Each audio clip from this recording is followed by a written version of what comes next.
If you are an actor or a dancer, singer, writer, visual artist, filmmaker, performer, creative soul who feels like your creative voice has gone quiet, it may not be gone. It may have just been waiting for enough space and safety and trust to speak again.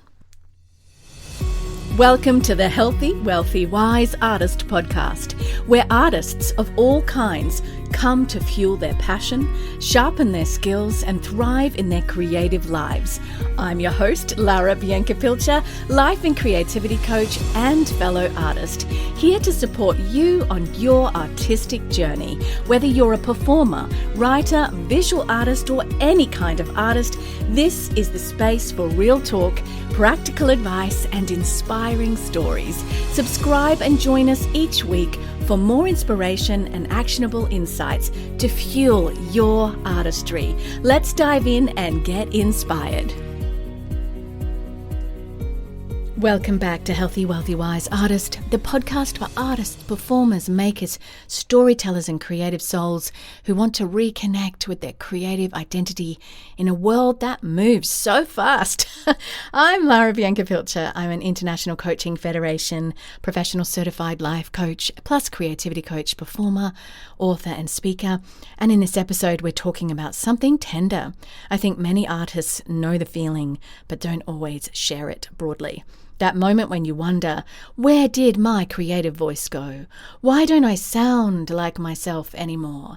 Why does this creative work feel harder to access? Why do I feel creatively blank when I used to feel so alive?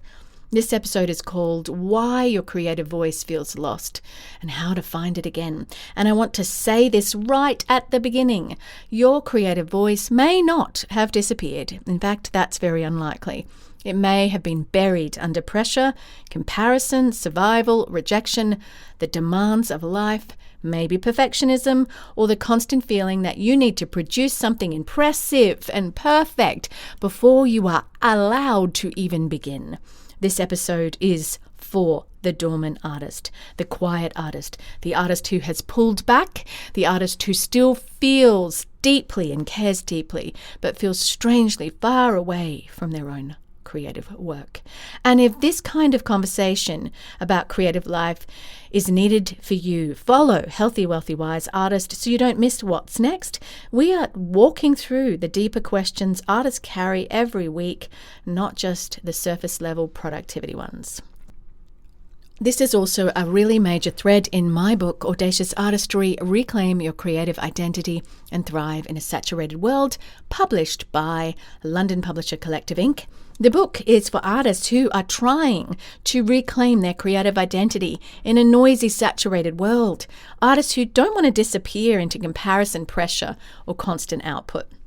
If you've been trying to find your way back to your artistic self, or trying to find your way in this world as an artist when it's just so overwhelming, this book is written for you. You can find it at larabiancapilcher.com/book. Let's talk about what it feels like when your creative voice goes quiet. For some artists, it happens after rejection. You put your work out there, or you audition or submit or pitch or perform or share or apply, and nothing happens. Or worse, something painful happens. You are dismissed, you are misunderstood, you are ignored. That's a big one. Critiqued, passed over, told unfortunately. That seems to be the way these emails often are written. And slowly, without even deciding to, you start protecting yourself. You stop bringing the full version of your voice into the room. And for others, the quiet becomes comparison. And you see what others are making. The writer that did get the book deal, the actor that did book the job, the dancer getting noticed and getting followers, the singer with the following, the filmmaker with the funding, the visual artist whose work seems to travel faster than yours for whatever reason. And instead of feeling inspired, you start feeling scrambled. And then you lose contact with your own signal inside yourself because you are constantly measuring it against everyone else. For others, the voice goes quiet because life has been full. Parenting, work, money, family, health issues, maybe divorce, moving, stress, children, caregiving, survival. And you're not lazy, and you are not unserious, but you are tired. And somewhere along the way, your creative voice stopped getting regular attention in your life. Whether you are a dancer, an actor, a singer, a writer, a visual artist, this can feel really painful because your creative voice is not just a skill. It's part of how you meet the world. It's how you notice things. It's how you shape meaning, how you make sense of things, how you tell the truth. So when it feels distant from you, it can feel like part of you has gone missing. Part of you has died. And here is where many artists make the pain worse. They assume the quiet means you failed. They think, I've lost it, or I'm not really an artist anymore, or I waited too long, or I should be further along, or maybe I was never that good. Maybe the voice I had was just a phase, and now serious life has taken over. But creative silence is not always evidence that your creative voice is gone. Sometimes it is evidence that your voice has not felt invited. Sometimes it is evidence that your nervous system has been overloaded. Sometimes it is evidence that you have been performing a version of yourself for too long. Sometimes it is evidence that you need to stop demanding brilliance from yourself and perfection and start rebuilding trust. If this is hitting something for you, send this episode to another artist who might need to hear it. So many artists are quietly ashamed of the gap between who they used to be creatively and where they feel now. But shame does not bring the creative voice back. Attention to the creative voice does. Shame, by the way, is a core emotion. It has the message of something. It often has the message, and I listened to Brené Brown's talk on shame. And for a woman, it might look like, I need to show up perfectly in the world without breaking a sweat. And if I don't, shame takes over. For a man, it might feel like I'm not good enough, or like that imposter syndrome, or what if I get discovered as not being who I appear to be. Shame is an emotion, but shame, process it, release the emotion, yes, but sitting in that, staying there, won't bring that creative voice back. Processing it and putting your attention onto your creative voice will bring it back. So let's look at this through a simple psychological lens. When something matters to us deeply, we often protect it. That sounds lovely, but protection can become avoidance. If your art really matters to you, then making it can feel really scary and vulnerable. Your voice is not just inverted commas content. It carries your taste, your history, your imagination, your attention, a sense of you, your longing, your questions, your sense of beauty, your way of seeing the world. So when that creative voice has been hurt, ignored, compared, judged, overwhelmed with life, overworked, it may not rush back just because you finally have an afternoon free. Because honestly, a lot of people find it hard to create when they're in an exhausted space. Most people, actually. It may need rebuilding. And one helpful idea here is psychological safety. In simple terms, a psychological safety is felt like a felt sense that it is safe enough to speak, to try, to risk, to make a mistake, and be seen without immediate threat. Artists need some version of this internally. Not perfect confidence, not endless praise, but enough internal safety to begin again. If every creative attempt is met with an inner critic saying, "This better be good," your voice may stay quiet. If every draft has to prove your worth, your voice may stay quiet. If every song, scene, painting, page, or movement phase has to become impressive immediately, your creative voice may stay quiet, because your creative voice is not a machine you switch on. It is a relationship you build. This is the first insight. Creative voice returns through trust, not force. And the second insight is about attention. What you give your attention to tends to grow stronger. If you give most of your attention to comparison, you strengthen comparison. If you give most of your attention to fear, you strengthen fear. If you give most of your attention to what the algorithm wants, you strengthen your habit of performing for the algorithm. If you give steady attention to your own creative questions, images, rhythms, instincts, craft, and truth, you begin to strengthen the pathway back to your creative voice. And it might not feel like it rushes back like a waterfall all at once.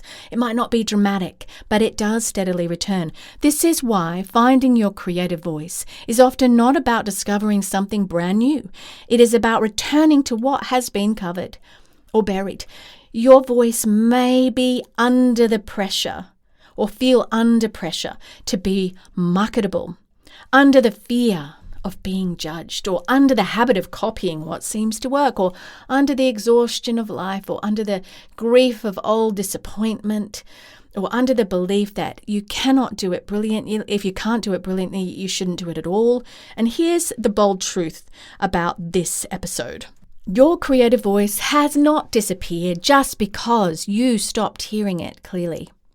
A quiet voice is not the same as an absent one, and a dormant artist is not a failed artist. Sometimes the voice is waiting for you to stop treating it like a performance and start treating it like a relationship. If you know that you need a next step to get creative momentum, I created a free resource called Stop Begging for Scraps. It's really the Artist Momentum Reset. It's a free on-demand 30-minute masterclass you can watch in your own time, no booking, no pressure, and it's designed to help you pause, take stock of where you are creatively and begin moving again. And you can find it at larabiancapilcher.com/masterclass. So how do you begin finding your creative voice again? Well, first, stop demanding that it return fully formed. This is where many artists get stuck. They sit down to write and expect the voice to sound clear immediately. They go back to ballet class or dance class and expect the body to feel like it used to. They sing again and panic because the voice didn't come out like it used to. They pick up the camera, the script, the notebook, or the choreography, the instrument, the idea, and it does not feel alive right away, and they take that as proof. But returning often feels messy and awkward, and that doesn't mean it's wrong. It just means that you are re-entering.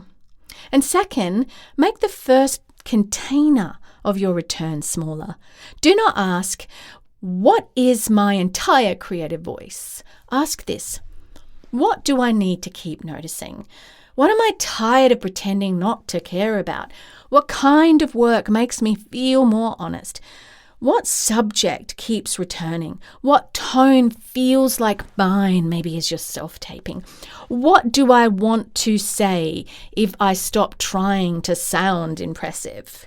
For a writer, that might be one honest paragraph, and that's your return. For an actor, one monologue explored without trying to prove anything or get booked, but just enjoying it the way you want to do it, regardless, maybe just not regardless entirely of what's on the actual breakdown.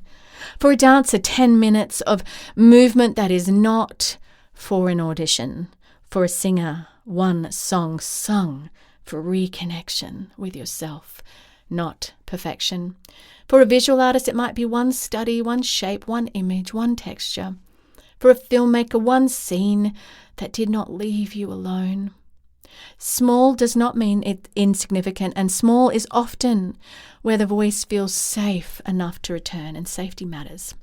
And third, listen for what still feels true for you creatively, not just what's trending, not what you think people will clap for, or not what makes you look like a serious artist, what still feels true. Your voice often hides in the things you cannot quite stop caring about, the questions you return to, the stories that bother you. Oh, last week in Belgium, somebody said something to me about something going on in Belgium, and it bothered me, and it's bothered me every day since. That's the kind of stuff I'm talking about. What bothers you? The beauty that you see that moves you, the injustice you notice, the humor you cannot help seeing, the ache you keep trying to name, the form you keep circling back to or around. Fourth, let your voice be current. This matters. Sometimes artists are not blocked because they have no voice. They're actually blocked because they are trying to recover an old version of it. But your voice may have changed. You have lived more life. You have lost things. You've learned things. You have seen things. You have outgrown things. Become less impressed by certain things. Become more honest about others. So yes, maybe your voice does not sound exactly like it did 5 years or 10 years or longer ago. This may not be failure. This may be growth.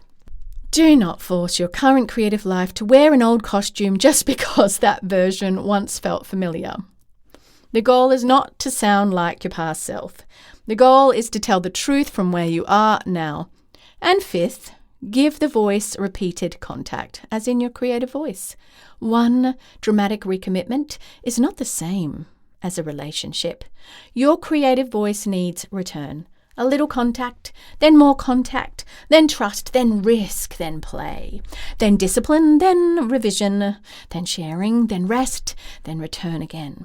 This is why I do not believe in shaming artists back into action. Shame might produce a burst of effort, but it rarely restores a voice.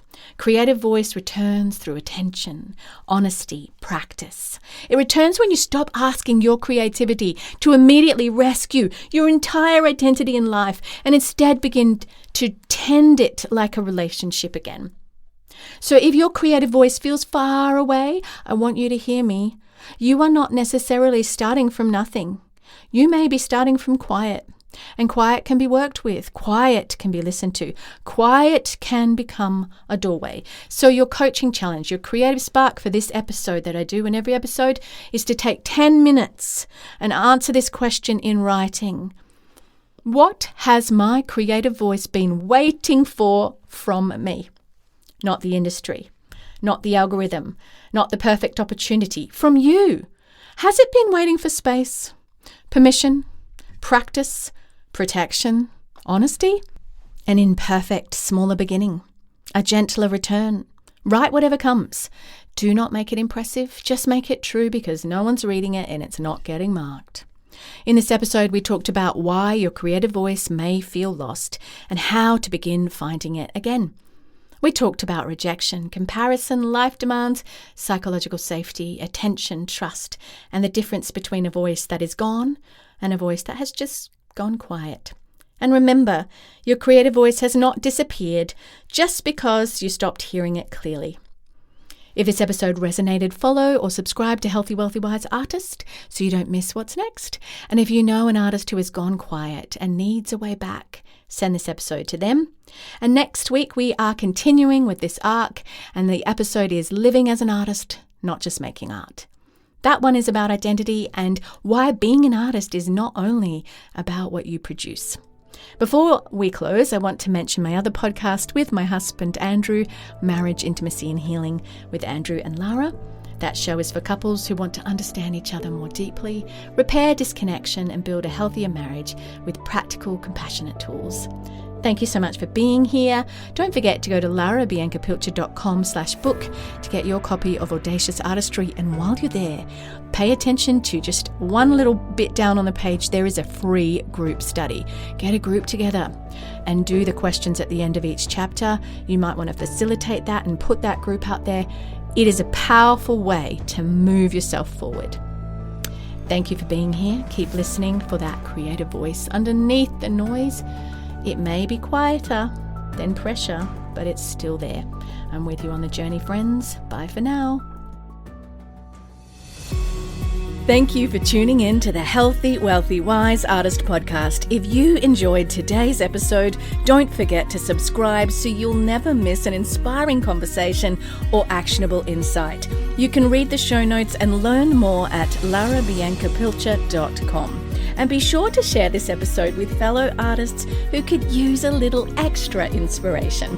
Until next time, keep creating, stay audacious, and remember, your artistry matters.